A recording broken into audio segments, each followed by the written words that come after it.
Okay, I think that we are live, and we've got 4 people watching us right at the moment. I think more people are probably going to come in, but this is Uncle Matt's D&D studio. I am Matt Finch, and I have with me Alex Kammer. Say hi, Alex. Hey, hello, everyone. So what we're doing here is that Alex made a Facebook post, and I wanted to go into a little bit more detail about that. And this is the text of that Facebook post. For my gamer and game designer friends, the Thieves Guild, this treasured D&D trope has always bothered me. The reason being it just couldn't exist as it's often depicted in some of the setting material I read. Sure, I get the but fantasy explanation for virtually everything that doesn't square with reason, but I'm not buying it here because we don't have to buy that explanation as with, say, magic. The reason being any town or city of any size has to abide by a set of rules or laws. They can be really weird, but not having your stuff stolen by others is pretty basic to any social structure. Having a business outwardly labeled as a thieves guild is anathema to any sort of sensible social structure. Crime, and especially organized crime, just as in the real world, should exist in the fantasy cities that we create.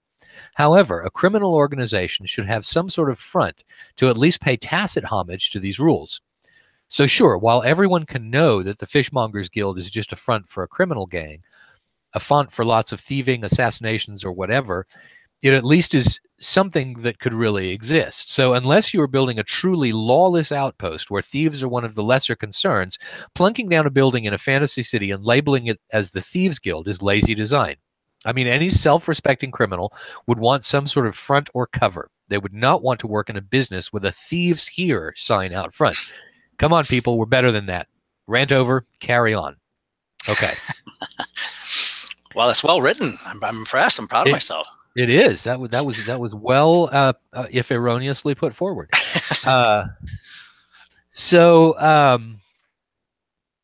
We got a couple of things there. You want to expand on what you think your favorite points were there, or anything you want to alter in terms of a proposition to work from, or what?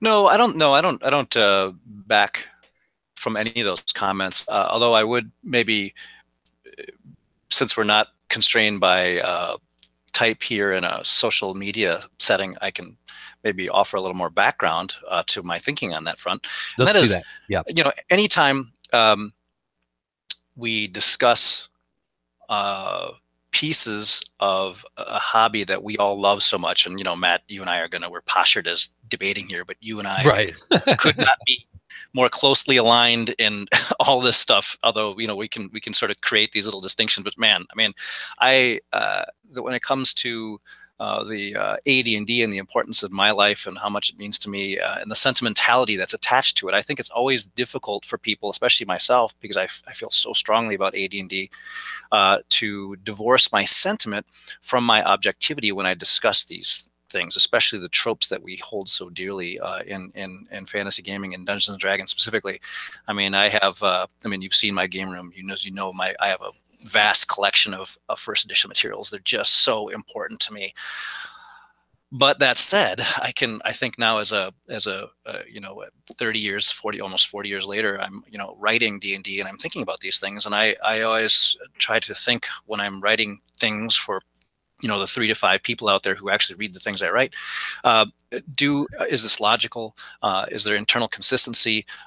Given the rules of the setting, that we're accepting magic and monsters and demons and things like that, is there still some internal consistency? And so that's where I'm coming from, that place that I just the concept of a labeled thieves guild in a town just doesn't make sense to me, and I don't think it could be, for the reasons I stated already. I don't need to restate them because you already read my copy. So there you go. That's my background to it. I certainly, and I guess one more comment is that the last thing in the world I'm interested in doing to anyone is describing or trying to just direct or limit the way they want to have fun, or what way they want to write. Edition warring is the stupidest thing that our hobbies come up. Well, one of the more stupid things that our hobbies come up with, and that's the last thing in the world I want to do. So, that's simply my opinion. There you go. So there you go, Matt. Come at me. Sure. Well, I mean, and I agree that internal consistency is one of the strong aspects of the fun that's involved. So, I mean, I don't think at all that anyone is saying that other people are having, wrong fun by pointing out internal consistency issues, because sometimes they can actually get you to thinking about internal consistency can actually get you to some really, really interesting places too. And so, even no matter where we end up on this, I think we probably end up with a couple of pretty interesting Thieves Guild models. Now, Zach has already come on the chat and told you that we sold over 7 of your modules this weekend alone. Well, there you go. Thank you, all 7 of you. That's wonderful. Great news. Appreciate that. That's just this weekend. So well, you're selling through in a big bad way. So, all right. So let's let me start 2 things. One of them is the idea of the labeled Thieves Guild, and one of them is the internal consistency that's required in order to have a labeled Thieves Guild. And I'll say at the outset, normally although I do have labeled Thieves Guilds, I usually have multiples of them just because it's fun to have that competition between the Thieves Guild for the players, because it gives me a lot of stuff. And so there is a small degree of devil's advocacy in what I'm arguing here. So for what that's worth. I don't think, though, that you can have no labeled Thieves Guilds under any circumstances. And part of that is that you're presupposing a conclusion in your Facebook post, which is that any criminal is going to want to have a front. I think the point is, though, that in some ways, the labeled Thieves Guild indicates that some of what they're doing may not be criminal.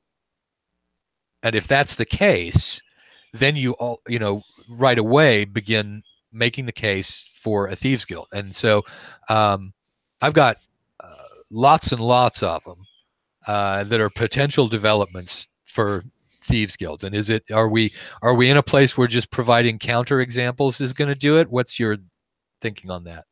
No, I don't disagree with any of that. I think that what we're talking about when we create a Thieves Guild is organized crime. And again, those 3 to 5 people who've read my stuff know that in everything I write, I have a strong organized crime element because I think it's really interesting, and I think it's a great other force beyond the player characters and the sort of typical monsters and things we face. We set our characters to face. So I look at I draw historical examples from organized crime. I think of the sanitation union. They are doing providing a lawful service while masking all kinds of other criminal activity.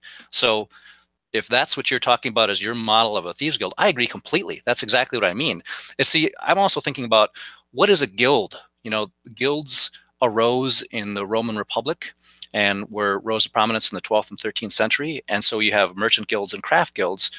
And so you think of the sort of the real classical definition of a guild. We all know where this came from. This is all from Liber.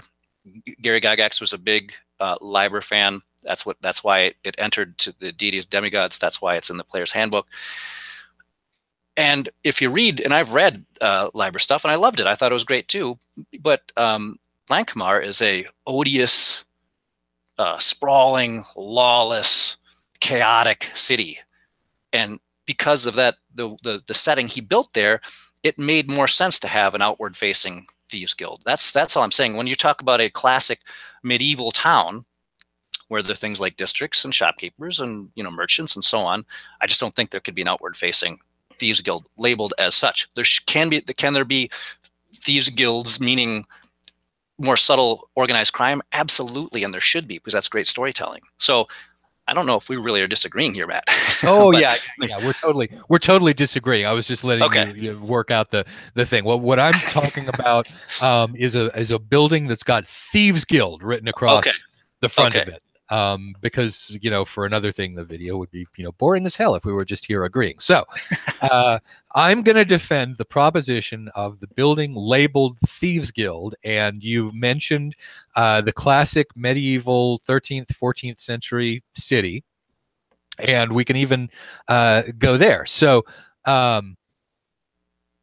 first question, and it's got to do with guilds and medieval cities. What was the legal status of a medieval city? Boy, that depends.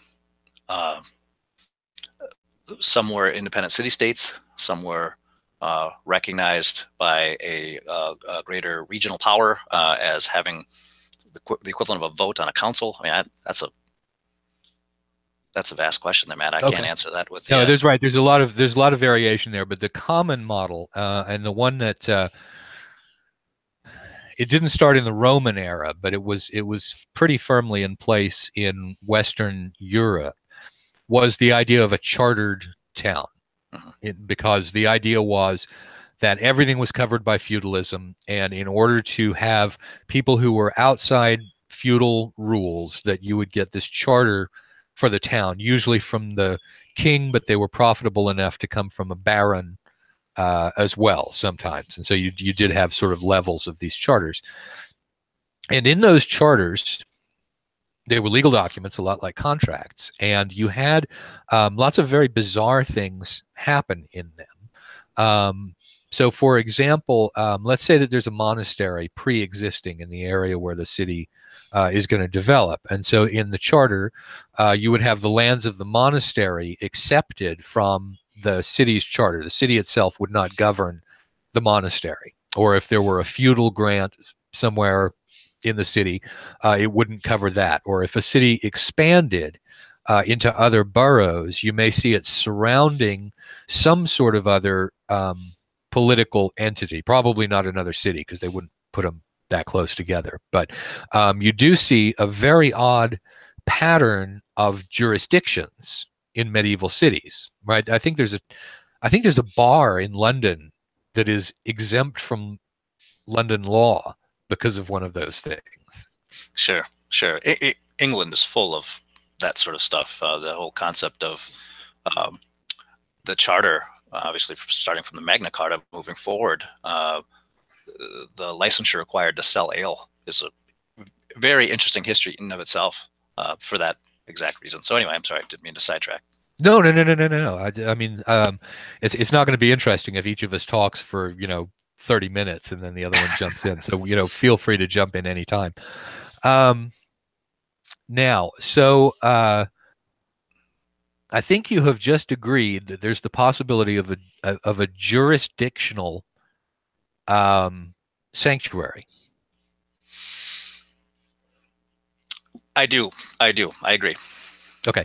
And now there's more to it than that, but that's one of the instances in which I'm going to say that at least theoretically, you could have a building labeled Thieves Guild. I mean, your guild would need to be in control of that entire little political subsection, and they would also need some other authority, I think. But at least there, you've got the possibility of a building that can't just be raided willy-nilly, except by player characters. As a hypothetical in the extreme, and really suspending my think of reality, would that something like that work? Because the example you used, I mean, the Vatican is a good example. Yeah, exactly. It's usually religious authority because they were, they were such a power broker in that era. That's why they got the exceptions that they did with their lands and titles and their real property. But that said, it is theoretically possible that a baron or a duke can say, yes, you're going to call that a thieves guild. You can be outside of this charter. Yeah, that's theoretically possible. I can accept that. Well, I wasn't even thinking about them saying, yes, you can have a thieves guild here. Okay. I was thinking about them saying, hey, this little area here, which is my farm, is outside of the city's jurisdiction. And then a bunch of people come in and they buy the farm. They turn it into a Thieves Guild area, and that jurisdictional immunity still stands because it's in the charter. So the Duke has sold it, but you still have this residual little area. That was the kind of thing that I was talking about. And we have lots of examples where something was withheld, I believe. Sure, but I don't know. I think unless you can cite an example where that piece, that withholding became something that was so odious or so anathema to the surrounding area that the that charter wasn't, that piece of the charter wasn't revoked, because again, we're not talking about, we're talking about charters. We're still not talking, we're not in the era where we have true constitutions yet. We still don't have a real rule of law. We have wait. Of course there's a rule of law. There's plenty of rule of law. It's just mixed in with lots of tradition as well. But I mean, the laws that they had were silly, and they were cryptic, and they were bizarre, but they were certainly there. Sure, but the original grantor of the power, the duke or baron, could essentially, especially in continental Europe, adjust the charter as they saw fit, whenever they saw fit, for whatever reason they saw fit. And it wasn't until we actually got into constitutional democracies that that piece went away. Well, yeah, but let me submit to you that if the Thieves Guild worked out there and was paying a bunch of money to the Duke, who doesn't even live in the city, you might very well have a situation where he saw absolutely no reason to close that down or change the charter. There you go. I can accept that. That's point taken. That's okay. Absolutely. Payoff is a wonderful piece of this whole discussion. Absolutely. Yeah. Oh, payoff is wonderful because it works in any of the Thieves Guild scenarios, even when you've got competing ones. Mm-hmm. And then now you raised another point, and here I'm still talking about location, but you raised the issue of religious sanctuaries. Now we're in a world where gods occasionally, at least, reach their hands down and affect things. So there's a great deal of respect for the fact that if you screw with somebody's deity, their payback may be a bitch. Mm-hmm. Now, is there a theoretical possibility for a god of thieves? Oh, certainly. I mean, god of anything. Sure. Okay. So, here's another way where you could have your Thieves Guild, at least pretty much noted on the map with nobody really able to do anything about it, is that it's the building that houses the temple to the god of thieves. That's actually I'm going to favor that argument before your first one, because that, you're absolutely right. If we're accepting that we already have open practice of evil deities in virtually every setting, yeah, why not? They're temples on all the settings that we love that are let's put it that way. Can you repeat that last sentence? Because you went out on my feed, and you may have gone out on the main feed too. What was that last sentence that you? Oh, sure. If you think about all the settings that we love, everything from Greyhawk to Forgotten Realms to whatever, we have temples that are dedicated to evil deities, wherein there are probably worse activity going on than pickpockets and swindlers. So, to that extent, yes. If there was a deity that we wrote in that was active, was an active god, as you described, the reaching down type, yeah, that's theoretically possible. I could see that. I concede that point. And to be fair, too, that is a point, or it touches on a point that you did raise before, which is when you described the lawless city. One of the things, it wouldn't necessarily need to be lawless. It's just the situation in which pickpocketing and so on and so forth is very much the lesser evil, and so they sort of just hand wave that. And you did mention that already, so that this argument about the religious stuff could just be sort of let's concentrate our evil at one or two different places, but we still fall into the situation where having the Thieves Guild becomes the Lankmar situation, where it's just like, so what, we've got thieves. Yeah, and I guess the overarching thought on this is that if you're going to have a Thieves Guild or any criminal organization, there has to be some explanation for it. It has to fit in with the rules of your setting, whatever those are. And what bothers me, the piece that was the generator of my Facebook post, is when you're talking about a fairly vanilla medieval city, and plunk, there is a Thieves Guild with a label on building number 49 without any further explanation as to how that could possibly be. And that's, and I don't think you're going to disagree with me, as lazy design. If you can't describe why that's there and why it's tolerated by any vehicles, or just I think we can come up with other reasons why they could exist. But that's really what I was saying. I'm not saying the term Thieves Guild should not be used, although I don't think they're actual guilds, and I don't think criminals really that are acting, especially trying to hide their activities, want to be referred to as thieves. That aside, that's just language that got adopted by Gary because of his fandom. Yeah, my player, as long as there's my halfling thief in my campaign refers to himself as an antiquities collector. Yeah, well, and hey, look, and I'm an old school guy. I'll never be able to call the rogue class, even though it's probably a better description for that type of character than a thief. I will still always call them thieves because that's what I grew up on.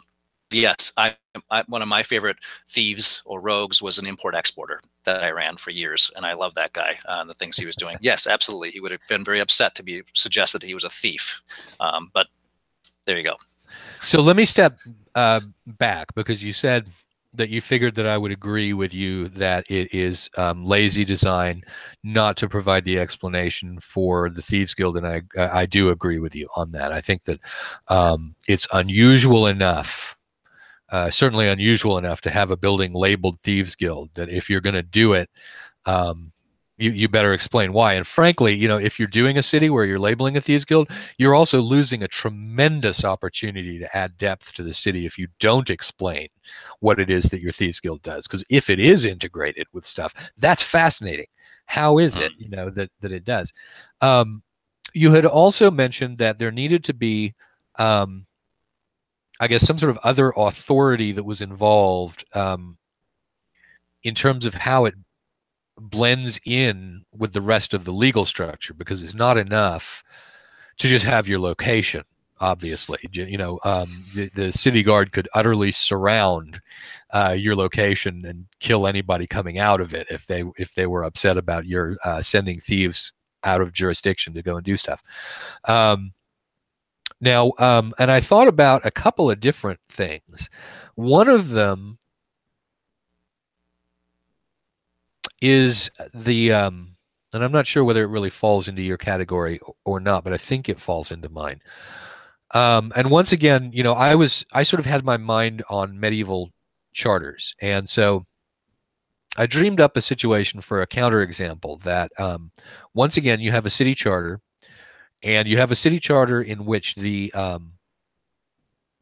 lord who's granting the charter does something that was fairly common in medieval law, which is that they would, instead of using a percentage, they would say what you had to give them.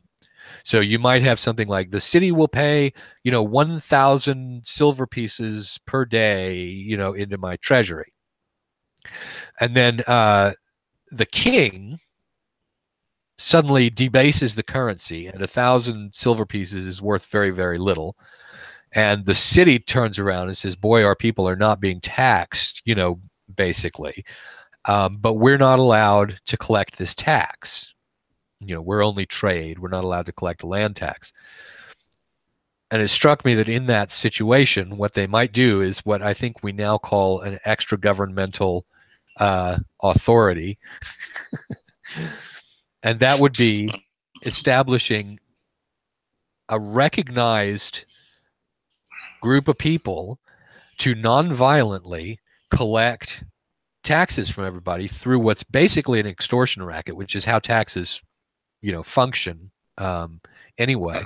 And just basically to put that in place, and there might be this, that, or the other thing where people are doing stuff illegal, but that the idea is that the guild's function is to provide a well-regulated land tax collection. But I sure, I struggle to imagine members of that guild wanting to be referred as the Thieves Guild as opposed to the Assessors Guild or something like that. But yeah, sure. I mean, that's semantics, but yeah, absolutely. At that, especially at that level where taxes were relatively new, or at least ad hoc. They were dreamed up on a weekly basis as for the justification for them. It probably felt very much like being held up at sword point. I'm sure it did. Yeah. And well, about the assessors thing, I mean, I am sort of postulating, and again, it could be done all kinds of ways. But I was thinking of one in which the nonviolent part of it was what was so important, and therefore your assessors are actually still going through windows or through roofs, and moving silently, and they're because they're in the American West, there were a lot of tax assessors who disappeared in the course of their duties. So that was something I had in mind. That's a cool idea, Matt. I like that. The thought of an officially charged, an officially charged team or guild that is basically funding the government, but in a little more direct way than bridge taxes. Yeah, no, exactly. It's kind of a little bit more, hands-on, or at least light fingers on. Yeah. And this is one of the things I wanted to do, with this video is mainly sort of tease out some of those interesting explanations that you can get, because I mean, obviously your central premise is absolutely true on this. If you have criminals, they are going to want to front, absent one of the weird Jack Vance-y types of societies that has something very odd about it, that does allow this to happen. And then if it does, what are the interesting avenues for play or negotiation or things that come from that? So, but if using that interesting example of, officially charged thieves with a governmental, with the patina of government authority as they're climbing through windows, think about then how that city would function in terms of merchants coming to that city. Would this be a place you'd want to set up a shop? Would this be a place you'd want to trade with? Would this become a commercial hub based on the way the local government acts? I doubt it. So then there'd have to be some pretty good explanation then for how the city is viable despite this, pretty odd and aggressive tax collection method. Well, I mean, one thing in that particular example, actually, foreigners would not be part of it because it was a land tax, the way that I described it. Right. But good point. So that was just by chance that I happened to describe the city, because your point is one that I hadn't thought of. So I lucked into having an answer for that. Now another thing that I thought of was that if you have a city in which you do have several different rival gangs, you might have another government-sanctioned authority whose job is to regulate those gangs so that things don't break out into violence between the gangs. And so basically your John Gotti, or whoever it is that's at the top of the crime pyramid, is actually sanctioned sort of like a regular guild. I mean, he's got thieves. They might train these thieves for the different gangs. They might you might have all kinds of this stuff that's at the legal level. But the actual gangs, first of all, their activity might be illegal. Second of all, the issue is to regulate them, which guilds, did. And that's one of my really weak ones. So you want to pull that one apart? Yeah, well, I mean, we don't have to belabor that too much, because I think you've already kind of taken a knee. I kind of did. Yeah, that would be tough to, I think. If I'm trying to write that, how would I do that in a way that would be plausible? I struggle with that, Matt, because of the reasons you already pointed out. If you're going to try to set up an entity that taxes or regulates the thieves, that's sort of reversing the roles, and I don't. It's usually the historical model in our societies is thieves pay government officials to look the other way. So then if you're considering how an ordinary citizen then operates in this world where, all right, we have a governmental structure that not only acknowledges the thieves, but has their own organization subset that is supposed to regulate these criminal activities, man, how do I feel about living there? How do I feel about opening a shop there? That sounds like a tough gig. Yeah, I think we're so far into the lawless Lankmar example there that we can go back to our Lankmar example of it's just so lawless that nobody cares. Yeah, We yeah, did. We're power Chicago, you know.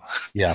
Now we have a question from Waffle Bunny, saying that the Thieves Guild was originally a parody idea, like a there is so many thieves that they must have a guild kind of thing, wasn't it?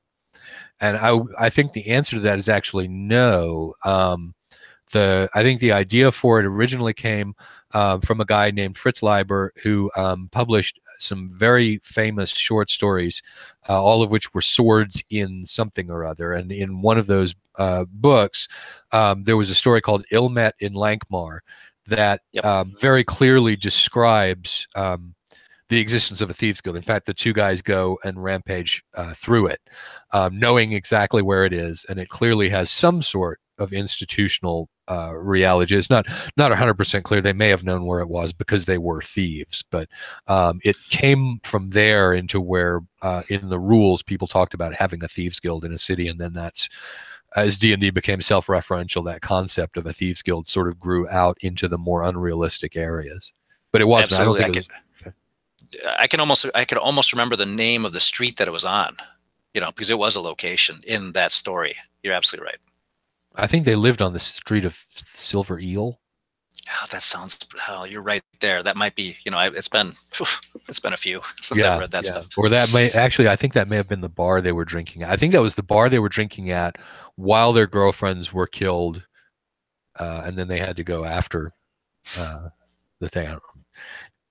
Okay. Now I had one other one where I wanted to jump outside of medieval cities, and I want us to take a trip to Byzantium. Now, in Byzantium, there were 4 factions that ranged from just being your football team all the way up to being deadly rivals when riots were going on. And all of the emperors had to play these factions off against each other. They were the hippodrome factions. And so there is one other thieves guild that I think of, which is one that is maintained by the fear of factions. Because if you say, you know what, each one of these factions has a thieves guild. They don't steal from our faction. They steal from the other factions. But if anybody tries to make a law pushing on the factions, then all of the factions are going to be up in arms about that. And you've got civil unrest in the city. And these factions did have basically compounds that were defended, you know, against other factions, but were also defending against the city guard. So that's my other possible counterexample. Sure, and I agree. I completely understand what you're saying, and that is very plausible. In fact, that's how that existed. Sure, yeah. Sure. I don't know if they had I'm sure they didn't actually have thieves guilds, but it certainly it's a structure where that would work. Yeah, they had people who operated as if they were in thieves guilds. Let's put it that way. I have no doubt. I mean, that's. Oh yeah, well, I mean that makes sense. That makes sense. Ancient Rome. I mean, you've got assassins for hire wandering around, you know, through those societies. So, Chris Clark is on here saying the primary business of these guilds was not thievery; it was protection rackets. And is this Chris Clark? Chris Clark? It probably is. It probably is. That sounds like our buddy Chris. Yeah. Hello, Chris. It did. Hey, Chris. So I don't know whether he's talking about the history of D&D as it was played, or because he could be. So and he says it's protection rackets, and I think we didn't really touch on that. I think both of us were assuming that you've got that basically if you're paying your dues to the Thieves Guild, you're not getting robbed. That's sort of how they go in it. Yes, okay. Chris Clark claims that he is the Chris Clark. So we can all. But that's exactly what the fake Chris Clark would say. It's really, yeah, that's true. Actually, yeah, and you know the real Chris Clark would probably argue that it wasn't him. That's true. That's true. All we have to do is catch him out talking about cars, and then we've got him. There you go. There you go. But yes, I think we both assumed that just like in classic organized crime example, that's how the Thieves Guild, the local organized crime, if it's in the, disguised by the Wainwrights or the fishmongers, that's what they're doing. You pay us and we won't mess with you. Right. Right. So yeah, I think that was a subtext, but yeah, he's right. We didn't actually ever say that, but that's true. I did write some notes. I'm just taking a look at them to take a look if there's any other sort of interesting counterexamples that I thought up. In the while you're looking, well, if you look at my Facebook post and then the comments that followed, I mean, it was fun because the people, lots of friends of ours posted interesting examples of what we label them thieves guilds, but they don't. They squared with my model, my proposition that it's right. Not an outward facing one. Like the orphanage example, for example, where they're taking in kids and teaching them how to steal and spy, and that's, of course, that's an almost all epic fantasy now. There is something like that. George Martin. Everyone has that sort of mechanic or a function going on. That's great, and there are all kinds of fun stuff, all kinds of fun Thief Guild out there. I'm not. I just cannot underscore enough that I'm a huge fan of organized crime in our games. I think it's just a wonderful thing, and I was not hating on that concept an iota. Just tell your story more completely. That's all. That's really that was my thrust there. Well, and that's what we're getting at, is telling, how to tell the story more completely, because, I agree with you. It's bad adventure design, or not adventure design, but it's bad city design, or at least a massively lost opportunity not to explain how it is, that you've got a Thieves Guild, or how it operates, or how it, interacts. Now, one thing that occurred to me while we were talking is that it, given how non-representative a lot of those cities were, you could actually have something that was just, all of these extortion rackets everyone knows who they are. They survive by paying bribes. You actually could have a place just called the Thieves Guild that bribes everybody, and there's nothing that the general citizenry can really do about it. Is another thought. It's way more boring than the other ones. Yeah, that gets closer to that sounds to me anyway like your governmental example. Basically go pay your utility bill there. Yeah, except that the utility bill, a large portion of it, goes into a city councilman's pocket rather than the city's water fund. That's right. One other thing I thought of, and again, this is one of the more boring ones, but it may be something that is more credible to people who are 100% of your opinion that you couldn't do it, and that would be if you combine like our religious sanctuary for the God of Thieves, or a leftover jurisdictional boundary line, or something like that, something that explains how you could get the building without explaining how you can do the thieving.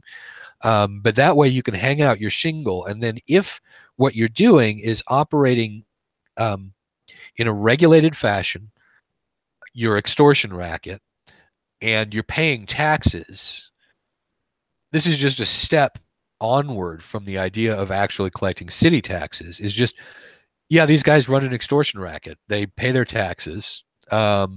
So, they're regulated. They pay their taxes. They're always going to be thieves. And these guys take out the ones that are unregulated. And why are we going to have a problem with something that that pays taxes and leads to, certain losses when people die every day from accidents with mules and things like that? So, sure, I agree. That could certainly be, and perish the thought of criminal activity being hiding behind a religious veneer, or whoa, stop there. Stop there.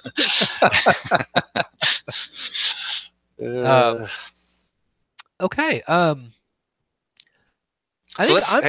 mean, unless you have further, if you beat on me further on the subject, we can also pivot to mega dungeons, which is something I would be happy to kick around a little too.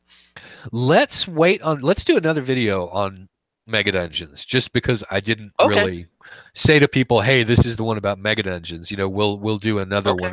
one of these head to head on the topic of Mega Dungeons, which Awesome. that is gonna be. I think you're gonna do better on Mega Dungeons. I, Well, Mega Dungeons are great, but you know that's going to be a tougher one for me. I'll have to work on that more. yeah, yeah. All right. Okay, so I think we've covered a lot of ground here that's worked us into some pretty interesting ideas about weird ways that you could have thieves guilds operating when you do have a city that where you for some reason really want to hang out the shingle of thieves guilds. And I think that we're both agreed that most of the time it's actually probably more interesting not to have the shingle out there, because delving into organized crime you don't know as much, and so there's mysteries and all of that good stuff. But yeah, I mean, I'm in the middle of a really big city project where I'm building this 200,000 person city, which I wish you would have intervened and said, Kammer, what the hell are you doing? That's an insane, an insane bite. But I'm in the middle of it. But one of the primary NPCs is sort of a leading figure in the city from one of the wealthy and well-heeled families, is also a member of the government's commission that I have, but also is head of a criminal organization.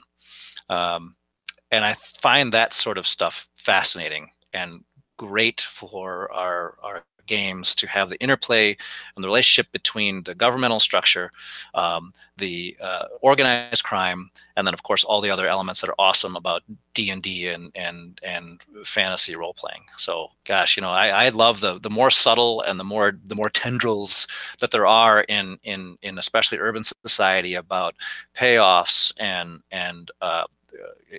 the criminals being also civic leaders with another face, and also yet running criminal gangs.